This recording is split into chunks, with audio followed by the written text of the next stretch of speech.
Okay, hi. So today I'm going to be talking about Lapvona by Ottessa Moshfegh.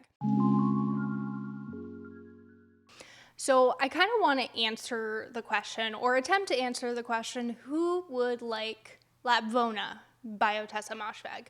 Because as I was reading it, I kept trying to think, who is the ideal author, or who is the ideal reader for this book? So let's talk about the plot a little bit. This is a historic novel that takes place in medieval times, and you're in the village of Lapvona, and it has a lord over it, and you're following this young boy who lives with his father, and dynamics start to happen between him and the Lord. It's about people in the community as well, but it's really fucking weird. So if you were interested in it from a historical fiction perspective, you're looking to be immersed in medieval life and times,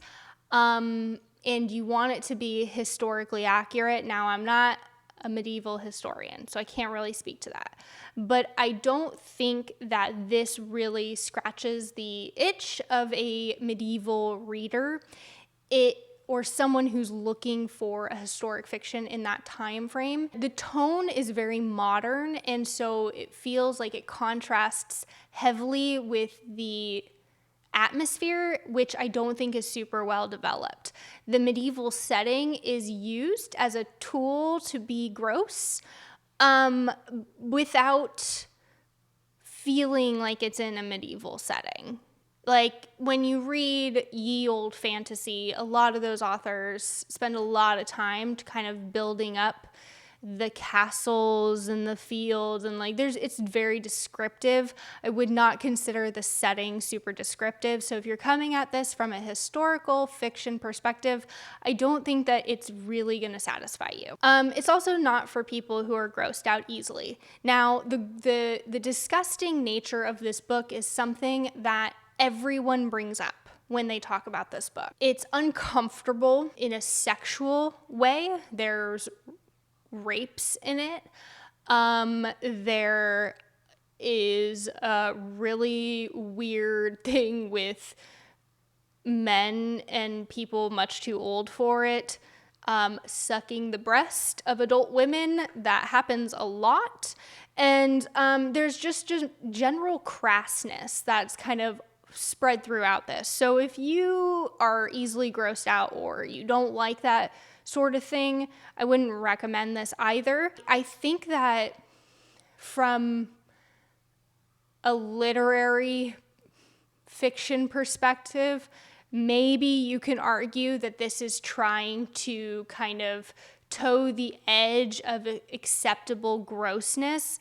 I think that with Ottessa Moshfegh's background and the other types of books that she's written, she's always trying to toe a line. For lack of a better word, we'll call her edgy. But in terms of like the grossness, I don't know, maybe I read weird shit, but I have read things much grosser than this. So if we're trying to go at it from the lens of a literary fiction that's attempting to toe the line with how perversely disgusting can you be in a text, I don't really think that it's actually edging out other things that I've read in terms of disgusting stuff. So I don't think it's doing that unless you don't read really much outside of the literary fiction genre, then maybe it is. If you're a plot reader, I don't know if this book is for you either. I think that the plot itself is a bit haphazard. You're kind of just you're kind of bumbling around. You're bumbling around with your boy protagonist, kind of seeing the things happening in the Lord's home, and the kind of dynamics of relationships happening there, and it doesn't really have much of a forward momentum, but there's also not really any relatable characters or characters with a lot of depth. I found them, for the most part, to be very stereotypical, and I think that gets me into a question of, like, do you read for understanding authorial intent? So that's something that I really like to do when I read, because I think that, you know, a book can be good at what it set out to do, but you might not like it. And I think that I could not tell what this book was setting out to do. Was it setting out to be as gross as it possibly can, as a mechanism for trying to extend the boundaries of what you can see in literary fiction? Was it trying to send any sort of messages? It seemed like it was trying to be satirical in tone, because of the absurdity of people's actions, but I don't know what it was attempting to satirize. It's a book that maybe for some people that would be fun to try to figure out, but for me, it left me feeling just generally unsatisfied with what I was left with, because in the end didn't do anything interesting, at least in my opinion. Yeah, another kind of just tidbit is that if you are an audiobook listener, this is voiced by the author, and I find that her delivery is verbally is the same as her delivery from a sentence by sentence tone lens, where it's very just, this is what is happening.